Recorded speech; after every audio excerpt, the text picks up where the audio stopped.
અમે 4 બહેનો છીએ અને એક મારે નાનો ભાઈ છે. અમે જ્યારે શરૂઆતમાં મહેનત ચાલુ કરી તો અમે 4 બહેનો સાથે જ મહેનત કરતા હતા, સાથે વાંચતા હતા, સાથે રનિંગ કરવા બી સાથે જ જતા હતા.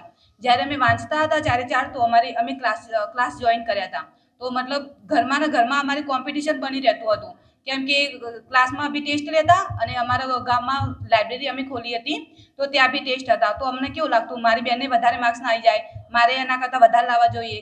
એ રીતે અમારે ઘરમાં અમારે કોમ્પિટિશન મળી રહેતું હતું. એ માટે અમે એથી અમારે બહુ સારી મહેનત થઈ છે. મારા પપ્પા એક સામાન્ય ફેમિલીમાંથી બિલોંગ કરે છે અને તે અમારા બાજુમાં પાટણ શહેર છે, ત્યાં પ્લમ્બિંગનું કામ કરે છે. તે બહુ મહેનત કરી છે અમારા પાછળ મારી મમ્મી પપ્પાએ. મારી મમ્મીએ બી અમે જ્યારે મહેનત ચાલુ કરી તો ત્યારથી મારી મમ્મીએ અમને કંઈ બી કામ કરાવ્યું નથી. ખાલી એમને એમ જ કીધું, ખાલી તમે મહેનત કરો, અમે તમારા પાછળ બેઠા છીએ. તો મારા પપ્પા ત્યાં અમને કંઈ બી પૈસાની જરૂર પડે, કંઈ બી જોઈએ, કંઈ લાવવું હોય તો એક ફોન કરીએ તો તરત જ એ લઈને આવતા રહેતા હતા. જ્યારે મમ્મીના ઘરે કંઈ બી હોય, ખાવાનું આ બનાવવું હોય તે બનાવવું, તો મમ્મી અમને કદી ના કહેતી કે તમે હાથે બનાવી ખાઓ. તે અમને એ વખતે એ ટાઈમે એમને અમને બહુ સપોર્ટ કર્યો મારી મમ્મી પપ્પાએ. હાલ તમારી કેટલી બહેનો પોલીસમાં છે? અમે 4 બહેનો છીએ અને અમે 4 બહેનો એક સાથે પોલીસમાં લાગ્યા છીએ.